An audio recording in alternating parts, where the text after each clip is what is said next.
Bien, merci beaucoup. Bonjour à tous. Je suis très heureux de me retrouver ici, en votre présence bien sûr, et puis avec le soleil méditerranéen. J'ai bien failli ne pas venir parce que moi je viens d'un pays beaucoup plus au nord où nous étions sous la neige. Si votre séance avait eu lieu avant-hier, eh bien je ne serais pas là. Bien, alors moi je vais vous parler m'appuyant uniquement. Alors je vais d'abord préciser une chose.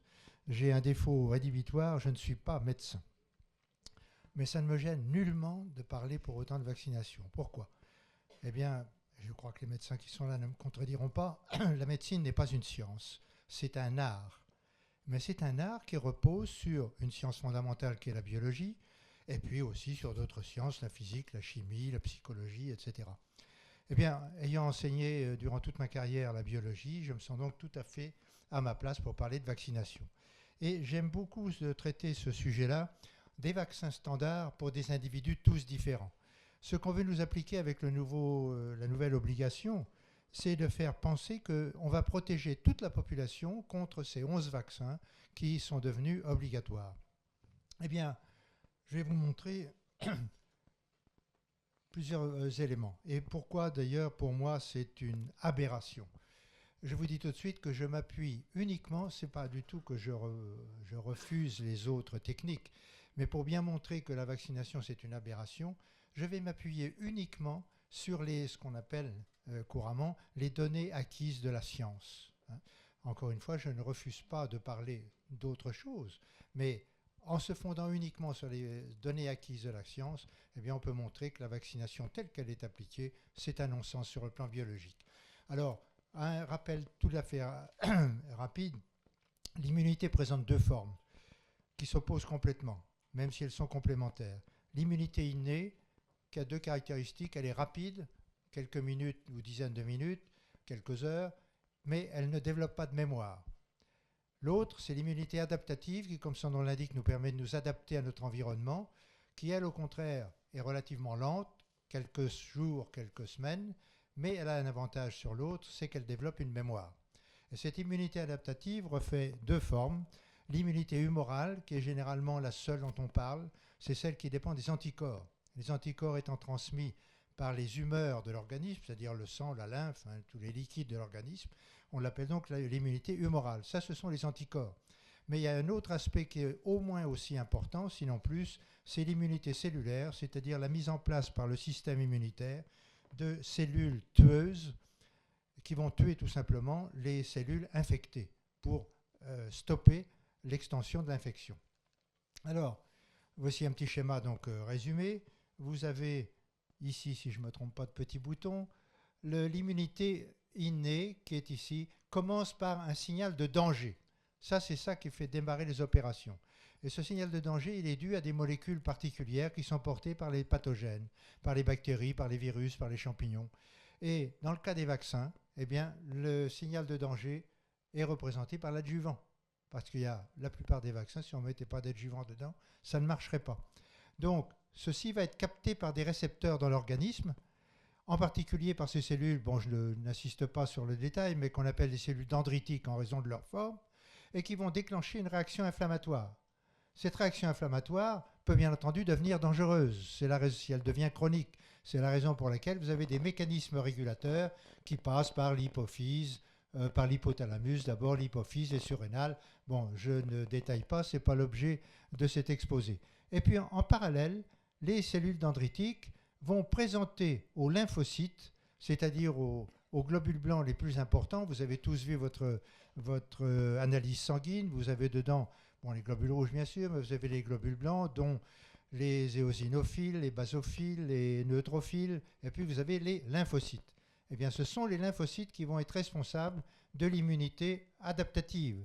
Et ceci, en complément avec l'immunité innée, va permettre de contrer et d'éliminer les éléments pathogènes. Donc, vous voyez, deux formes d'immunité, et dans l'immunité adaptative, deux formes de réaction. L'immunité humorale, qui est due aux lymphocytes B, qui sont là, et l'immunité cellulaire, qui est due aux lymphocytes T. Voilà le résumé de ce que je viens de vous expliquer. Les deux parties de l'immunité adaptative, formation des anticorps, formation des cellules tueuses. On va passer à la suite. Voilà le résumé, ça paraît très compliqué, mais en fait c'est très simple. Vous avez les deux voies, la voie humorale à droite, la voie cellulaire à gauche. Ça, bon, le petit rectangle noir, ça figure ce que vous voudrez, une bactérie, un virus, peu importe. Et les lymphocytes B ont un avantage, ils ont une bonne vue. Ils sont capables de reconnaître l'antigène globalement. On appelle antigène tout ce qui est étranger. Donc bactéries, toxines, virus, peu importe. Ils vont les reconnaître directement. Ça va les entraîner à se multiplier et ensuite ils vont se différencier. C'est comme si les cellules devenaient enceintes, si vous voulez, et elles vont donner naissance à des anticorps. C'est l'immunité humorale. À l'opposé, les lymphocytes T qui sont là, ils sont aveugles. Ils ne voient rien. On est obligé de leur préparer le travail. Et ce travail, il est préparé par des cellules qu'on appelle pour cette raison des cellules présentatrices des antigènes qui vont capter l'antigène et puis le couper en petits bouts. Et ils vont les présenter à la surface de leurs cellules, aux lymphocytes T ici, qui vont se multiplier bien sûr, et qui vont devenir capables de détruire les cellules infectées de notre organisme. Et au milieu, ce que vous avez au milieu, ce sont des lymphocytes un peu particuliers qu'on appelle les lymphocytes auxiliaires, parce que, comme leur nom l'indique, ils vont aider à la réalisation des deux voies de l'immunité, voie humorale, voie cellulaire. Et ce sont, petite parenthèse au passage, ces lymphocytes auxiliaires qui s'effondrent chez les sujets qui sont atteints du syndrome du sida. Bien, là encore, ce n'est pas notre objet. Donc, la réponse immunitaire adaptative repose sur deux types de cellules fondamentales. Les cellules présentatrices d'antigènes, dont je vous ai montré la figure à gauche tout à l'heure, et d'autre part, les lymphocytes. Ça, c'est ce résumé de ce que je viens de vous dire. Alors, là, il y a des détails, bien sûr, c'est tiré de mon livre dont je vous parlerai tout à l'heure. C'est la représentation, très rapide. Voilà. Ceci pour vous montrer les cellules présentatrices d'antigènes, donc qui vont présenter aux lymphocytes. Alors, ceci pour les lymphocytes B qui, eux, n'ont pas besoin de cette présentation, ils les reconnaissent eux-mêmes, mais les lymphocytes T, ici les lymphocytes T auxiliaires, doivent reconnaître cet antigène qui a été fragmenté. Mais, et c'est là où je vais en venir à ma différence entre tous les individus qui reçoivent les vaccinations, c'est que les petits morceaux de l'antigène qui ont été découpés, ils vont être présentés à la surface avec une molécule qu'on appelle une molécule HLA. Et c'est maintenant que je vais vous expliquer le détail. Bon, ça c'est pour l'immunité cellulaire. Le problème majeur, en effet, c'est le système HLA qui domine tout ça. Le système immunitaire ne peut fonctionner que s'il a subi le contrôle du système HLA, et ceci à plusieurs niveaux. Alors, une petite explication au passage, pourquoi on dit HLA? Ça vient de l'abréviation Human Leucocyte Antigène. En français, antigène des leucocytes humains. Les leucocytes sont les globules blancs. En effet, tout comme vous connaissez les globules rouges qui sont responsables des groupes sanguins, A, B, AB0, ou Rhésus, vous avez ces molécules de reconnaissance qui sont sur les globules rouges.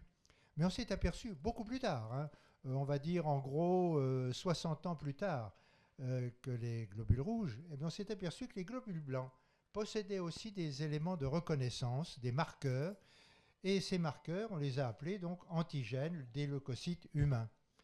Et ça, c'est les découvertes donc en particulier du professeur Dossé, qui a eu le prix Nobel en 1980. Ce système HLA porte un autre nom, on l'appelle aussi le complexe majeur d'histocompatibilité. C'est un peu barbare comme nom. C'est tout simplement la conséquence de l'observation qui fait, vous connaissez ça, quand on fait une transplantation ou une greffe d'organes, on sait très bien qu'on ne peut pas greffer n'importe quoi à n'importe qui. On a été obligé d'harmoniser le donneur et le receveur. Qu'est-ce qu'on va harmoniser? On va harmoniser le système HLA. Parce que nous sommes tous différents, mis à part les vrais jumeaux évidemment, nous sommes tous différents sur le plan HLA. Nous pouvons avoir des éléments communs, mais jamais la totalité en commun. Et c'est pour cette raison, évidemment, qu'on est obligé de tester les donneurs et les receveurs quand on fait des greffes d'organes. La même chose va se produire pour l'immunité, comme vous allez le voir. Le système HLA, c'est quoi? C'est un ensemble de marqueurs, de molécules, qui sont portés par les membranes cellulaires. Alors évidemment, au début, on les a découverts chez les globules blancs, Mais on s'est aperçu par la suite qu'on a ça sur toutes nos cellules, hein, et pas uniquement sur les globules blancs. Et c'est ce qui constitue donc notre carte d'identité biologique. Alors, on va être obligé de rentrer un tout petit peu dans quelques détails. Le système HLA, évidemment, au fur et à mesure des études, on s'est aperçu les groupes pouvaient se répartir en deux catégories. Là, on ne s'est pas cassé la tête. Catégorie 1, catégorie 2. Jusqu'ici, c'est très simple. Après, comme il y avait encore des sous-groupes, on a pris l'alphabet. Groupe 1, A, B, C. Groupe 2, D. Et puis, comme le D était encore volumineux, eh bien, on a divisé en DP, DQ, DR. Bon, je ne l'ai pas mis là, c'est pas grave. Donc, vous voyez, des molécules portées par toutes nos cellules, y compris les plaquettes, parce que les plaquettes sont des débris cellulaires en réalité. Et alors, les molécules HLA2, au contraire, dont je viens de vous parler, donc le groupe D, n'existent normalement que sur les cellules du système immunitaire, les cellules dendritiques, les lymphocytes B, les lymphocytes T. Vous voyez la différence? Toutes nos cellules possèdent des molécules HLA1, A, B, C. Seules les molécules du système, les cellules immunitaires possèdent des molécules HLA2. Et ceci est très important. Si la question vous intéresse, je pourrais vous l'expliquer, car c'est l'origine quelquefois des maladies auto-immunes. Bien. Alors, oui. Pour quelle raison ce système HLA qui est très divers, et cette diversité des systèmes HLA fait penser à une autre diversité qui est celle des anticorps. Nous avons dans notre patrimoine génétique toutes les informations nécessaires, sauf évidemment anomalies congénitales, mais c'est quand même assez rare. Nous avons toutes les informations nécessaires pour fabriquer tous les anticorps capables de contrer tous les antigènes. Et ça, nous avons tous ça en propre. Par contre, le système HLA qui lui aussi, quand on se trompe de bouton, ça ne va pas. Le système HLA lui aussi qui est très divers, hein, voilà. La diversité n'est pas propre à chacun, mais elle est répartie sur l'ensemble de l'espèce. Et ça, c'est important parce que c'est la survie de l'espèce qui est en jeu. Imaginez qu'on soit tous semblables sur le plan HLA. Eh bien, au cours de l'évolution, il serait forcément apparu un jour un pathogène capable de déjouer le système HLA. Et on aurait tous disparu. Il n'y aurait plus d'espèces humaines. Et il y a une historique très intéressante à ce point de vue-là, c'est l'émigration des Hollandais au XIXe siècle qui sont allés s'installer en Amérique du Sud pour créer ce qui est aujourd'hui le Suriname, qu'on appelait autrefois la Guyane hollandaise, hein, c'est la même chose, et qui est tout proche de la Guyane française. Bien, qu'est-ce qui est arrivé à ces pauvres malheureux Hollandais? Mais ils sont partis là-bas, je crois qu'il y avait une cinquantaine de familles, je ne sais plus combien ça faisait d'individus, mais plusieurs centaines bien sûr, une cinquantaine de familles. Ils sont arrivés là-bas, pas de chance. Environ 2 mois après, une épidémie de typhoïde qui en tue la moitié. 2 ans après, une épidémie de fièvre jaune qui en tue encore 20% de ce qui restait. Ce qui fait qu'au total, en 2 ans, la moitié des émigrants ont disparu. Jusqu'ici, le résultat n'est pas brillant. Eh bien, au XXe siècle, il y a des chercheurs qui se sont amusés à comparer le système HLA des Hollandais de souche, je dirais, ceux qui vivent aujourd'hui en Hollande, et des descendants des émigrants hors métissage, c'est-à-dire les Hollandais qui sont restés se marier entre eux et qui ont eu bien sûr une descendance. Et bien, on s'est aperçu effectivement qu'il y avait une répartition HLA inégale entre les Hollandais de souche et ceux qui avaient les descendants des émigrés. Et il y avait en particulier un groupe, je ne me souviens plus avec précision lequel, je crois que c'est B7, mais je ne suis pas sûr, qui avait disparu. Probablement parce que lui, il ne permettait pas la résistance à la fièvre jaune ou à la typhoïde. Donc vous voyez l'importance du système HLA. Alors, le système HLA va intervenir à 2 niveaux. Pourquoi? Tous nos lymphocytes, vous avez vu que c'est les cellules fondamentales, hein, tous nos lymphocytes prennent naissance dans la moelle osseuse. La moelle osseuse rouge, hein, pas la moelle graisseuse là, de l'os à moelle, hein, la moelle osseuse rouge, qui se trouve à l'extrémité des os longs, hein, le fémur par exemple, le tibia, ou encore dans les os plats, le sternum, le bassin, hein, c'est là qu'on fait les ponctions quand on veut obtenir de la moelle osseuse. eh bien, ces lymphocytes, qui prennent tous naissance donc dans la moelle osseuse, vont subir une maturation. Dans le cas des lymphocytes B, la maturation se fait sur place. Et c'est pour ça qu'on les appelle B. Parce que B, c'est le premier mot de bone marrow. Et bone marrow en anglais, ça veut dire moelle osseuse. Alors c'est un coup de chance. Parce qu'en fait, ça n'a pas été découvert dans la moelle osseuse, mais ça a été découvert chez les oiseaux. Ça, c'est un détail. Mais les B, donc, vont subir leur maturation sur place. Les T, au contraire, eux, ils vont migrer vers le thymus, un petit organe qui se trouve ici, dans le haut de la cage thoracique, et qui n'existe que chez les jeunes. C'est l'équivalent chez les animaux du riz de veau. Quand vous mangez du riz de veau, vous mangez du thymus de veau. Eh bien, ces lymphocytes T vont avoir leur maturation dans le thymus. Et qu'est-ce qui se passe au cours de cette maturation? Eh bien, dans le thymus et dans la moelle osseuse, bien entendu, il y a des molécules HLA sur les cellules de ces régions-là, et elles vont faire un tri des lymphocytes, qui va consister en quoi? À éliminer tous les incapables, c'est-à-dire les lymphocytes qui, par leur constitution, ne pourraient pas donner de réponse immunitaire. Ça ne sert à rien de conserver des incapables. Et puis d'autre part, on va éliminer aussi les trop agressifs, c'est-à-dire ceux qui pourraient entraîner une réponse d'une maladie auto-immune. Donc il va y avoir un tri. Et le système, tout ça, c'est sous le contrôle du système HLA. Et dans un deuxième temps, le système HLA va intervenir pour présenter les antigènes, comme je vous l'ai montré sur un schéma précédent, pour présenter les antigènes aux lymphocytes qui auront survécu au tri. Donc vous voyez, tout ça, c'est sous le contrôle du système HLA. Alors, quel va être le rôle du système HLA? Donc, ce point, une illustration dans le système immunitaire.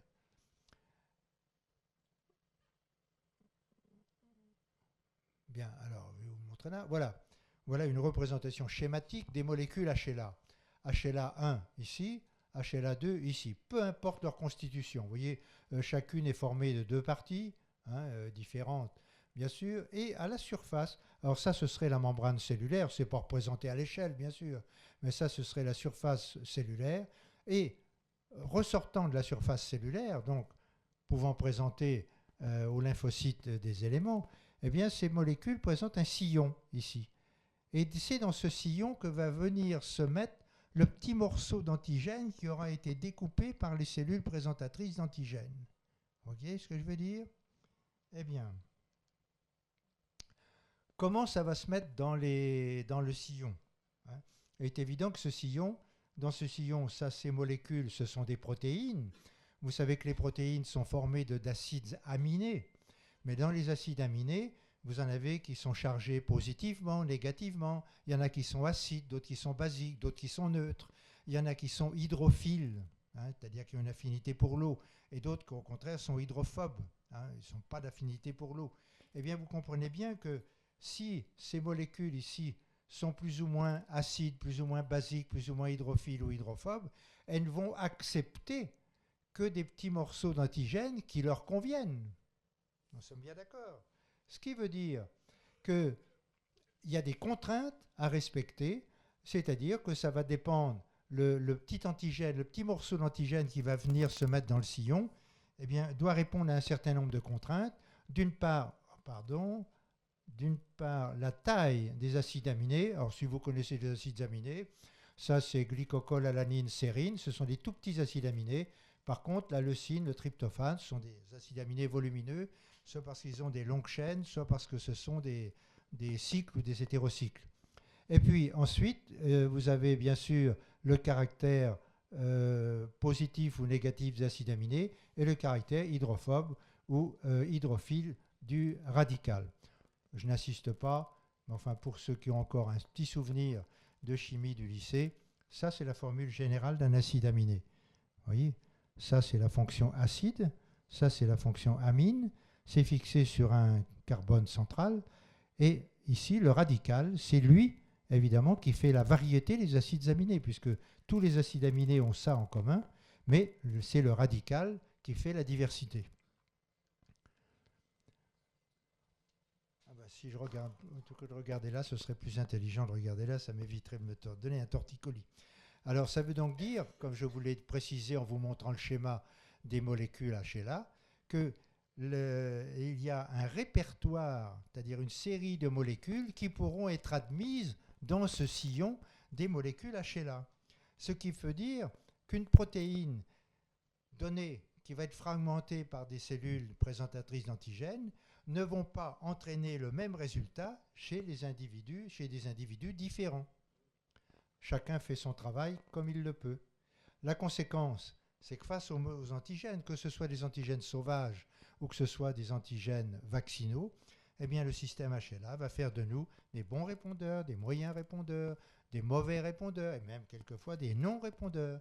Autrement dit, nous sommes vraiment tous différents sur le plan des réponses. C'est pour ça que vouloir vacciner à 100% la population, ça ne veut pas dire que vous allez les immuniser à 100%. Un sujet, retenez bien cette inégalité, un sujet vacciné n'est pas forcément un sujet immunisé. Alors, quelques exemples de la variabilité. Ce n'est pas pour vous donner un catalogue, bien entendu, mais pour vous montrer que tous les vaccins peuvent s'appliquer à des mauvais répondeurs ou à des bons répondeurs. Et je vais surtout vous donner les mauvais répondeurs, c'est ce qui est le plus frappant.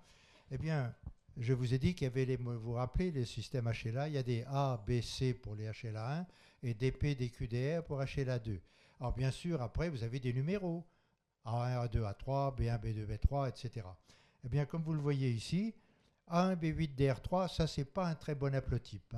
Pourquoi ? Parce que c'est un risque d'auto-immunité.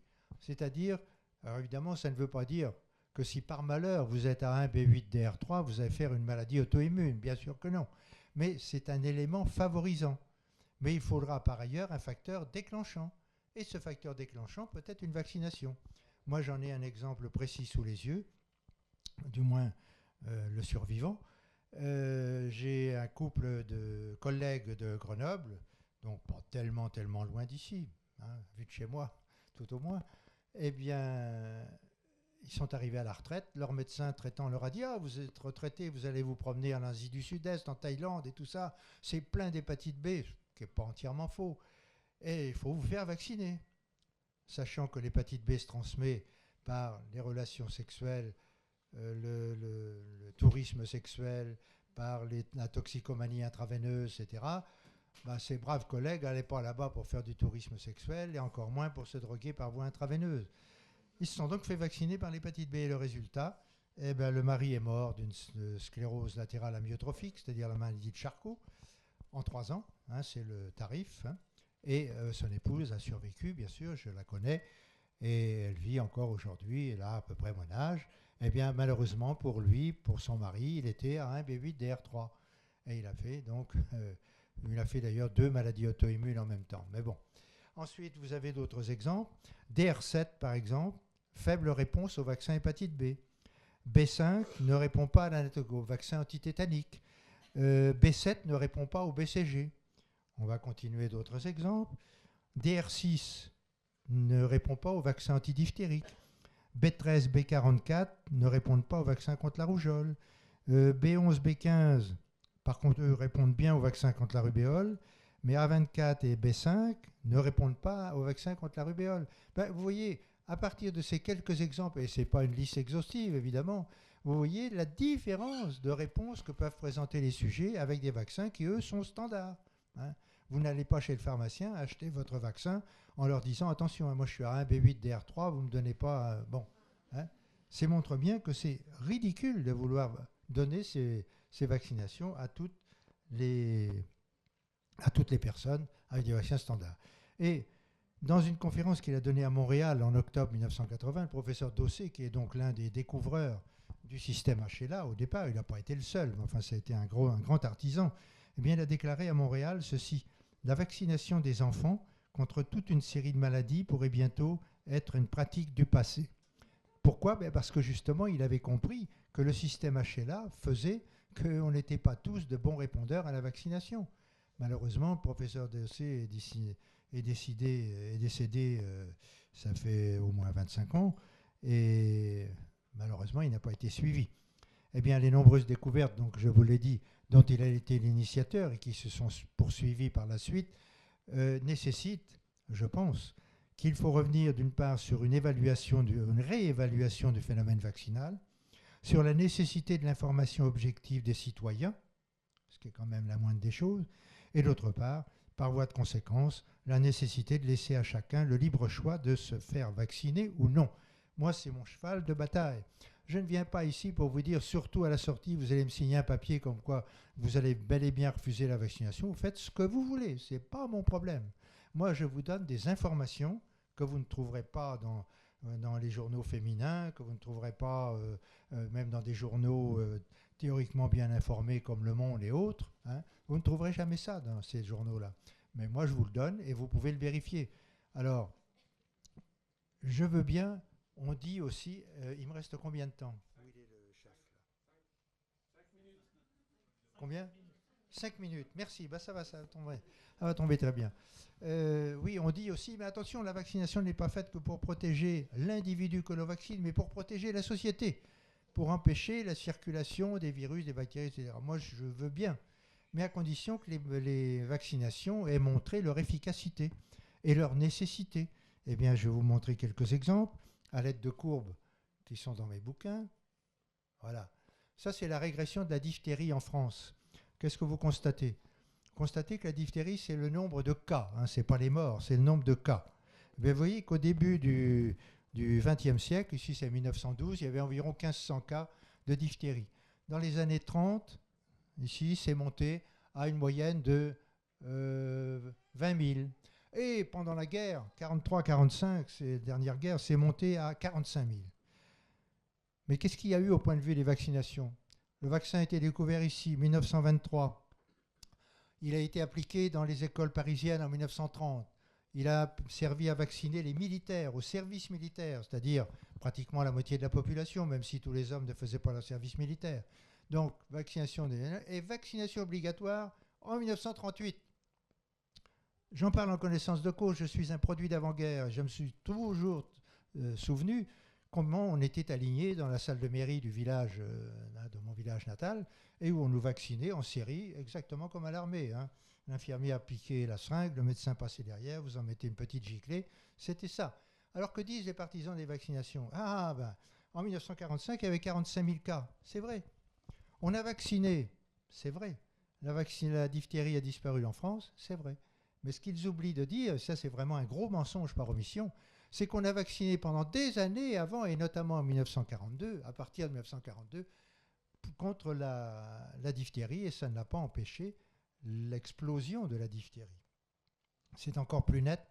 Si on prend, ça c'est une publication danoise qui a analysé l'évolution de la diphtérie dans des pays du nord de l'Europe, et c'est descendu jusqu'à la France. Vous avez de bas en haut le Danemark, la Suède, la Norvège, la Finlande, la Hollande et la France. Qu'est-ce que vous constatez? Eh bien, les courbes sont exactement les mêmes. Une crue épidémique dans les années 40, une régression phénoménale après 45. Bon, or, l'ennui, c'est que tous les pays n'ont pas vacciné de la même façon. Et en particulier ce cas-là, la Suède et la Norvège, et le Danemark, pardon, vous voyez que leurs courbes sont absolument parallèles. Et pourtant, la Suède a beaucoup moins vacciné, n'a pratiquement pas vacciné par rapport au Danemark. Donc, qu'on vienne me dire que la vaccination a fait disparaître la diphtérie, je n'en crois absolument rien. Alors on pourrait faire la même chose pour le BCG. Ça, c'est l'évolution de la mortalité due à la tuberculose. Vous voyez qu'une régression très constante depuis la fin du 19e siècle, 1890, ici, où il y avait 400 morts pour 100 000 habitants, une régression continue, en dépit, malgré deux remontées qui correspondent aux périodes de guerre, ce qui n'a rien d'anormal, et le BCG a été obligatoire en 1950, ici. Et vous voyez que ça n'a pas accéléré pour autant la régression. Si vous prenez, c'est encore plus frappant, l'évolution de la mortalité tuberculeuse en France, ici en haut, et en Hollande. Vous constatez qu'à la fin de la guerre, ici, on était exactement, à très très peu de choses près, au même niveau de mortalité. La Hollande n'a jamais vacciné, vaccination de masse par le BCG. La France l'a fait à partir de 1950, ici. Qu'est-ce que vous constatez? 25 ans après la fin de la guerre, 1970, le taux de mortalité en Hollande était d'1,2. Il était 7 fois plus élevé en France. Alors on me dirait comment la Hollande a fait pour éliminer la tuberculose et pas la France. C'est triste à dire, même si vous n'êtes pas concerné ici. C'est parce que la France est un pays d'alcooliques. Hein, et les départements les plus atteints par la tuberculose sont aussi les plus atteints par l'alcoolisme. Voilà, et on pourrait continuer. Ça, et je terminerai là-dessus. Vous voyez, ça c'est la rougeole. Regardez, le vaccin a été mis à disposition en France. Pardon. A été mis à disposition en France, ici, en 1966. La vaccination a été recommandée en 1983. Vous voyez où est passée la mortalité? Regardez, une diminution de 99,6%. Alors ne disons pas que la tuberculose et que la rougeole est un problème majeur de santé publique. Donc vous voyez, on pourrait continuer ceci, l'hépatite B, et c'est la raison pour laquelle je vous ai... Non. Ah non, je croyais que vous avez mis la photo de mes 2 livres. Bon, vous voyez que je ne suis pas... Ah, ils sont là, oui. Vous voyez que je suis un mauvais publiciste. Bon, il y a 18 ans, j'ai donc écrit un premier livre qui avait une couverture rose à l'époque et qui s'appelle Vaccination, les vérités indésirables. Il vient d'être réédité là au mois de novembre dernier et il s'appelle toujours Vaccination, les vérités indésirables. J'ai simplement ajouté, qui est mon cheval de bataille, s'informer, choisir, assumer. Assumer ses choix, bien entendu. Voilà, et comme on m'a dit, oh, votre bouquin est compliqué à lire, mais non, il n'est pas compliqué, il faut le lire posément. J'en ai écrit un deuxième, qui n'est pas là apparemment, qui s'appelle L'apport des vaccinations à la santé publique, la réalité derrière le mythe. Il a une couverture rouge, et il n'est pas là. Voilà. Mais je vous le dis pour vous, si vous hésitez entre les deux, bon, évidemment, ils sont complémentaires, hein, il y a quelques points communs entre les deux, mais il y a des choses présentes dans celui-ci qui ne sont pas dans l'autre, et vice-versa. Mais si vos connaissances de biologie sont lointaines, si vous en avez eu, il vaut mieux commencer par le rouge. C'est plus facile à lire. Voilà, c'est tout. Je vous remercie. Michel.